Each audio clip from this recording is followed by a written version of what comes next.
ನಮಸ್ಕಾರ ಸ್ನೇಹಿತರೆ, PS agriculture YouTube ಚಾನಲ್ಗೆ ಸ್ವಾಗತ ಸುಸ್ವಾಗತ. ಫ್ರೆಂಡ್ಸ್, ಈ ಫೋಟೋದಲ್ಲಿ ಕಾಣುತ್ತಿರುವ ಯಾವುದೇ ತರಹದ ಮಾರಾಟ ಮಾಡಬೇಕಂತಿದ್ದರೆ ನನ್ನ ವಾಟ್ಸಪ್ ಚಾನಲ್ ಹಾಗೂ ಇನ್ಸ್ಟಾ ಐಡಿಗೆ DM ಮಾಡಿ. ನಮಸ್ಕಾರ ಸ್ನೇಹಿತರೆ, ಹೊಸ ವಿಡಿಯೋಗೆ ಸ್ವಾಗತ. ಫ್ರೆಂಡ್ಸ್, ನೀವು ನಮ್ಮ ಚಾನಲ್ ಸಬ್ಸ್ಕ್ರೈಬ್ ಮಾಡಿಲ್ಲ ಅಂದರೆ ಬೇಗ ಸಬ್ಸ್ಕ್ರೈಬ್ ಮಾಡ್ಕೊಳ್ಳಿ. ಗಾಡಿ ವಿಷಯದಲ್ಲಿ ಯಾವುದೇ ಥರ ಮೋಸಕ್ಕೆ ಹೋಗಬೇಡಿ. ಲೊಕೇಶನ್ಗೆ ಹೋಗಿ ಗಾಡಿ ತೊಗೊಳ್ಳಿ. ಗಾಡಿ ವಿಷಯದ ವ್ಯವಹಾರದ ಸಂಪೂರ್ಣ ಜವಾಬ್ದಾರಿ ನೀವೇ ಆಗಿರ್ತೀರಾ. ಫ್ರೆಂಡ್ಸ್, ಇಲ್ಲೊಂದು ಸ್ವರಾಜ್ ಟ್ಯಾಕ್ಟ್ರಿ ಮಾರಾಟಕ್ಕೆ ಇದೆ.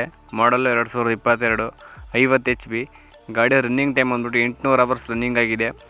4 ಟೈರ್ MRF ಹೊಸ ಹಾಕ್ಸಿದ್ದಾರಂತೆ with power steering. All documents running ಇದೆ ಅಂತ ಹೇಳ್ತಾ ಇದ್ದಾರೆ. ಆಯಿಲ್ ಬ್ರೇಕ್ ಇದೆ, ಆಯಿಲ್ ಕ್ಲಚ್ ಇದೆ. ಅಡ್ರೆಸ್ ಬಂದ್ಬಿಟ್ಟು ಬಿಜಾಪುರ. ಆ ಗಾಡಿಯ ಬಗ್ಗೆ ಇನ್ನೇನೇ ಸಂಪೂರ್ಣ ಮಾಹಿತಿ ಬೇಕಂದ್ರೆ ಫೋನ್ ನಂಬರ್ ಕೂಡ ಇಡ್ತೀನಿ, ಅವ್ರಿಗೆ ಕಾಲ್ ಮಾಡಿ ಫ್ರೆಂಡ್ಸ್.